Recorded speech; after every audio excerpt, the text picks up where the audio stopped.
Yes, well, the foundation, we it was organised, but it's been going for about 15 years now. And our main concern was to continue the work of Satyajit Ray. His films and the sense of humanism and compassion that you can find in his films. My husband and I, we had a company called Contemporary Films, which was very much involved with the work of Ray. We bring over his films and release them in this country, as well as other films from India, from the independent Indian directors like Jean Benegal and Bernard Sen and people like that. So a number of people got together about 15 years ago. I think it was about 15 years. It'd probably tell you in the leaflet. Yeah. 15 years ago. And the main concern was that at each year's London Film Festival to choose a film which would best express Ray's own work and compassion and humanism. So that's what we've been doing, and we've selected very excellent films over all these years. Apart from that, we're also involved with the short film competition, which means that we invite short films, directors of short films, to send in their work. And then the best of these is selected, and again we give an award of money, a money award, to what is considered the best short. And that usually happens, well, for the past few years, the award has been given at the London International Film Festival, who are closely associated with us as well, but not really part of the foundation. The award for the short film competition, we have found that money in the original money which we started the foundation with, which was very kindly organised by one of our patrons, Ismail Merchant. And he was very enthusiastic about Ray, extremely enthusiastic. And so that has really been seeing us through all these years, and especially as no one gets paid. We don't have an office, as you can tell. People work from their own homes and really do the work that's needed, you know, because they love Ray so much and they love his films. And there's also a lot of work being done in Los Angeles at restoring the negatives. Yeah. And of course that costs a lot of money. Now I think Martin Scorsese has been paying for that, because so many of the negatives of Ray's films are in such a pitiful condition that often they can't be screened, you can't make prints of them, so it's wonderful that they're all being restored. Well, at the moment we're desperately trying to find funding, which has become very difficult over the years, and especially at this time now. It's, you know, many charities, because we're a charitable organisation, as I say, no one gets paid for their work. And we really depend on people giving us funds so we can continue. But it hasn't been easy finding funding, apart from the initial amount that we got through Ismail Merchant, through Ismail.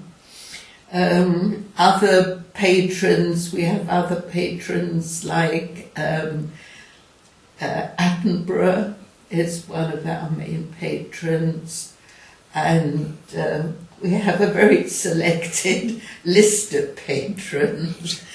One of the youngest of our patrons, who joined us very recently is Asif Kapadia, who's doing very well at making very good films and that. The wife, Bajoya, is president of the foundation, and the son is vice president. So we're very closely, in touch with them and communicate with them and tell them of our work. Difficult because he made so many good films. I think the two which stand out is Company Limited and Days and Nights in the Forest. Because Ray always concentrated on women characters. Right. He was great exponent of the problems that women have and their place in society. And this was a great strength of his. Right. Mr. Ray was still alive, and he'd come over quite often to London on a personal visit. And then there was a very close friend of his, I don't know if you know the name Maury Seaton, and she always organised parties for him, which he absolutely hated. And she would invite people to come for an evening with him, and she took good care of him, as well as another colleague of mine, Miss Pamela Cullen. He was a very private person. He didn't give away much of himself. And I was terribly shy because, I was much younger, and I was terribly shy of him, and he was this tall, very imposing man. But he didn't easily give of himself, he was very private. I think he worked through his films. By making films, he expressed himself. He expressed his compassion. But in his own life, he was much more, as I say, private. And he wasn't that keen on meeting a lot of people, being exposed and expected to perform, really.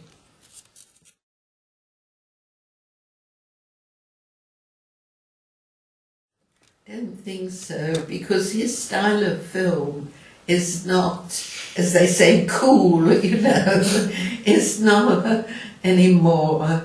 I mean, his films were quiet and they were thoughtful, and as I said, so many times they were compassionate. But nowadays, films have to be in your face, don't they? And in this country, it's always been very, very difficult to release foreign language films. There's only been a handful of cinemas that were prepared to do that, because we're swamped by American films. And over the years, I must say, you do get some good American films as well. But by and large, our company was mainly involved with foreign language art films from all over the world.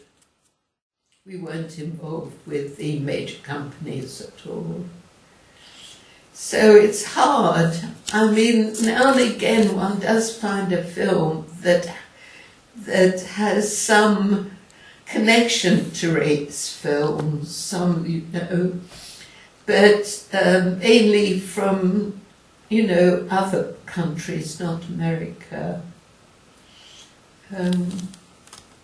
And the Indian films as well. I mean, at the moment, the London Indian Film Festival is taking place. There again, they're looking for films which appeal to young people and which have some of the content of American films, in fact being fast and maybe violence and maybe, aping American culture, which is a great shame. And quiet and thoughtful and sensitive films like Ray are often overlooked.